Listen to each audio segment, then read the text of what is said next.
To my YouTube channel video update tech. तो कैसे हैं आप सब। आज हम CS504 सीरीज़ का लेक्चर नंबर 9 इस वीडियो में क्लियर करेंगे। तो बिना टाइम वेस्ट किए चलते हैं हम अपने लेक्चर की तरफ। लेकिन इससे पहले अगर आप मेरे चैनल पर फर्स्ट टाइम आए हैं तो इसका सब्सक्राइब लाजमी कीजिएगा और बेल आइकन बटन क्लिक कर दें ताकि आपको न्यू अपडेट CS504 की मिलती रहे। तो लेक्चर नंबर 9 में जो सबसे फर्स्ट टॉपिक है ना हमारा बहुत ही अहम है, CRUD ऑपरेटर्स। बहुत ही अहम है, लॉन्ग के हवाले से, शॉर्ट के हवाले से और MCQs के हवाले से बहुत इम्पोर्टेंट है। मैं हाईलाइट कर देता हूँ। CRUD crowd operators. सबसे पहले तो MCQs में क्या आ सकता है। इसमें हमारे पास 4 ऑपरेटर्स हैं। फॉर एग्जांपल हम कहते हैं कि 4 ऑपरेटर्स हैं CRUD। तो C हमारे पास क्या डिपेंड्स अपॉन करता है, तो हम कहेंगे भाई ये हमारे पास क्रिएट के लिए काम में आता है। ठीक है। C for C depends on create. R हमारे पास रीड के लिए काम आता है, U अपडेट के लिए, D डिलीट के लिए। ये तो हमारे पास आ गया MCQs में। शॉर्ट कैसे बन सकता है, वो हमसे पूछेंगे क्राउड के कितने ऑपरेशंस होते हैं, हम कहेंगे 4। वो कहेंगे उनके नेम बताओ, हमने कहना create, read, update and delete. अब ये लॉन्ग में भी आ सकता है, क्राउड ऑपरेटर्स एक्सप्लेन करो उसकी फोर्स ऑपरेशन को भी और क्या क्या है और उनके आगे, यानी उसको एक्सप्लेन करो। तो क्रिएट क्या है। क्रिएट हमारे पास ये मोस्टली सॉफ्टवेयर इंजीनियरिंग का हमारे पास कोर्स हम कर रहे हैं, मेन बुक है। तो इसमें क्या होगा कि कोई ना कोई चीज़ हमने बनानी है ना, तो create data and store it. ये क्रिएट करता है डाटा को और स्टोर करता है। रीड, जो हमने डाटा मीन एक सॉफ्टवेयर आपके सामने, आप उसको व्यू कर रहे हैं, मीन उसको रीड कर रहे हैं, ये हमारे पास रीड में आ जाता है। अपडेट, कि आपने एक सॉफ्टवेयर बनाया उसके अंदर कोई चीज़ अपडेट करती है, जैसे आजकल व्हाट्सएप अपडेट होती है, कभी क्या चीज़ अपडेट हो रही है, कभी क्या, वो चीज़ हमारे पास आ जाती है अपडेट में। Delete and already store data permanently, कि हमारे पास अक्सर हम सॉफ्टवेयर या उसमें से ऐसी चीज़ को उड़ा भी देते हैं कई दफ़ा। जैसे आप व्हाट्सएप से मिसाल ले लें, व्हाट्सएप में हमारे पास आप स्टेटस का शो होना किसी और तरह हो गया, उसके अंदर चैनल्स को ऐड कर दिया गया है। वो चाहे तो कोई भी चीज़ उसके अंदर से डिलीट परमानेंटली कर सकते हैं, जो हम दोबारा अलाउ नहीं कर सकते।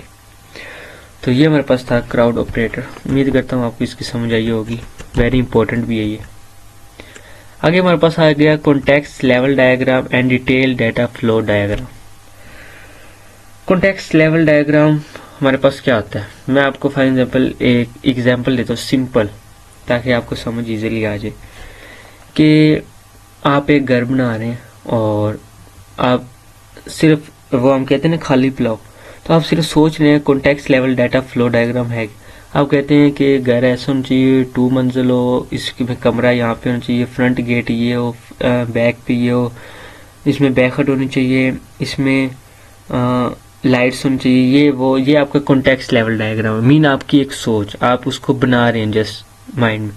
डिटेल फ्लो डायग्राम क्या है। डिटेल फ्लो डायग्राम मीन आपने वो घर बनाना है, उसमें आपने बताना है यहाँ पे ये लगेगा, यहाँ पे ये लगेगा, वो कंफर्म कर देना, उसको डिटेल, उसके बारे में हर चीज़ का एक्सप्लेन करना या उसका हल ढूंढ लेना, ये हमारे पास होता है डिटेल डाटा फ्लो डायग्राम। इसको आप जस्ट एग्जांपल को थोड़ा सा डिटेल के साथ लिखकर इसको आप कर दीजिएगा। ठीक है।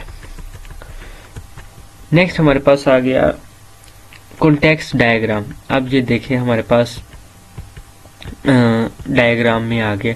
अब मैं आपको डायग्राम में समझाता हूँ कि पेशेंट मॉनिटर सिस्टम है, एक यहाँ पे आप एडमिन कह सकते हैं, एक यहाँ पे, एक यहाँ पे, और ये पेशेंट लोग। मैं इसकी आपको एग्जांपल देता हूँ कि ये आपके पास एक यूनिवर्सिटी सिस्टम है। आपने एक इधर एडमिन टाइप रखा है जिसको हम स्टूडेंट्स कह रहे हैं, यहाँ पे अपने टीचर्स रख ली, यहाँ पे अपने बुक्स रख दी, आप इसको पेशेंट लोग कह लें। तो ये आपके पास एक कॉन्टेक्स्ट लेवल डायग्राम बन गई। इसी तरह हमारे पास इसकी भी डायग्राम है, detail patient level 1 data flow diagram. लेकिन डाटा फ्लो डायग्राम 1 बिल्कुल उससे चेंज है। इसमें क्या है, आपने 3 वेरिएबल्स लें, जैसे लोकम मीटर हो गया, सेंटर मीटर हो गया, रिपोर्ट जनरेट हो गया। इन सब का अलग अलग काम है। तो ये हमारे पास लेवल 1 इस तरह आ जाता है। अब हमारे पास आ गया लेवल 2। लेवल 2 में क्या होता है, लेवल 2 में हमारे पास ये होता है कि एक दूसरे को आपस में जोड़ना। जैसे कि ये देखें, अनपैक साइन, टेम्परेचर है, ब्लड प्रेशर है, वो एवेल्युएट बाउंस कर रहा है, वो रिलेशन कर रहा है, प्रोसीज वार्निंग मैसेज भी दे रहा है, ब्लड प्रेशर, उसके टेम्परेचर प्लसेस को चेक भी कर रहा है, और डेट टाइम हर चीज़ को वो बता रहा है। तो ये एक सिस्टम को आपस में जोड़ने का मकसद होता है। Data to data flow diagram. Level 1 भी आपने देखा, लेवल 2 भी और लेवल 0 भी। अब इसी तरह हमारे पास नेक्स्ट आ जाता है 5 common mistake in data flow diagrams. Data flow diagrams में मिस्टेक क्या होती है, ये डायग्राम देखकर आपको इतनी शायद समझ ना लगे। जब मैं आपको ये पढ़ाऊंगा ना, ये नीचे डॉट्स, तो अब फिर आपको साथ साथ डायग्राम शेयर करूंगा तो आपको सही समझ आ जाएगी इसकी। ठीक है, इसको मैं हाईलाइट कर लेता हूँ। जो हाईलाइट किया ये इंपॉर्टेंट है, जस्ट ऊपर जो जैसे जैसे बताया वो आपने करना है। There is no inputs for processor freeze member accounts. अब फ्रीज मेंबर अकाउंट उन्होंने बना लिया, इसके अंदर कोई इनपुट वो दे नहीं रहे हैं और आउटपुट इससे ले रहे हैं, तो इसलिए हम कहते हैं भाई इसका अकाउंट फ्रीज हो गया। जैसे हम LMS में भी कहते होते हैं अक्सर कि यार इसका अकाउंट फ्रीज हो गया। ठीक हो गया। अब नेक्स्ट मिस्टेक क्या करते हैं, it similar manners the process create new member. Create जो न्यू मेंबर्स का अकाउंट होता है does not proceed any output. कि हमने क्रिएट न्यू मेंबर का अकाउंट बना दिया लेकिन उससे कोई आउटपुट ही नहीं ले रहा, सारे उससे सिर्फ और सिर्फ इनपुट दे रहे हैं कि हमारा ये है, हमारा ये है, हमारा ये काम है, हम ये आईडी बना ली, ये कर लिया, एम्प्लॉय स्टेटस दे दिया, लेकिन उससे कोई आउटपुट नहीं ले रहा। तो ये भी हमारे पास एक कॉमन मिस्टेक है। इसी तरह हमारे पास एक ये मिस्टेक भी है, generate employ bank statement process have 2 inputs and outputs but the question is inputs correct to the output. क्या है कि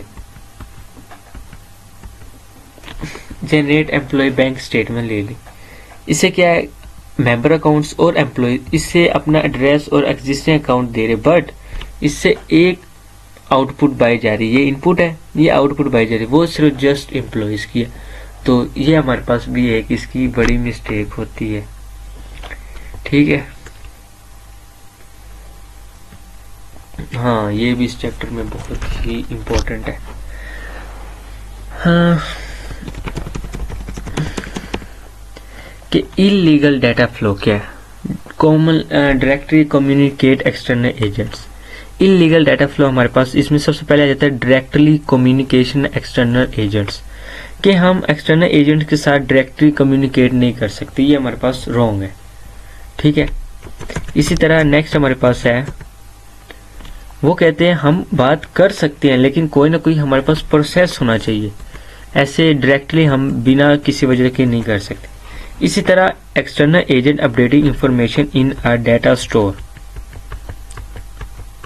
कि हम कोई भी डाटा ट्रांसफर या उसको डाटा स्टोर के अंदर शेयर नहीं कर सकते। हाँ कर सकते हैं लेकिन वही सेम कि हमारे पास कोई ना कोई प्रोसेस होना चाहिए, ऐसी उसकी नीड्स अपडेट्स होनी चाहिए जिसके ज़रिए हम उसको डाटा को उसके अंदर स्टोर करें। इसी तरह एक्सटर्नल एजेंट भी यही है कि हमारे पास कोई ना कोई प्रोसेस होना चाहिए। कॉपी डाटा स्टोर भी यही है, डाटा स्टोर है, स्टोर डाटा है, लेकिन कोई ना कोई, फिर वही बात, कोई ना कोई प्रोसेस होना चाहिए जब भी हम किसी के अंदर कोई डाटा स्टोर करेंगे।